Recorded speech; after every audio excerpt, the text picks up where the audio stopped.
Hello guys, welcome to our YouTube channel, and today we are going to learn how to play games in Messenger with friends. So let's get started. So if you want to play games with your Messenger like Ludo or any other game, so to play those games what you can do is follow some easy steps. First, what you have to do is you just have to make sure that you have logged into your Facebook account, and after logging into your Facebook account you have to also log in with the same account on your Messenger.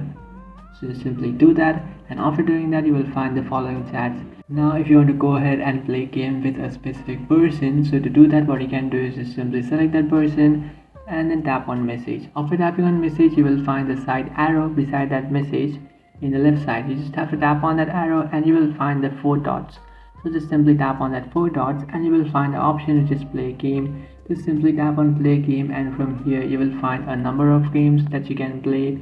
Just simply select the game that you like, and from here you can play that game.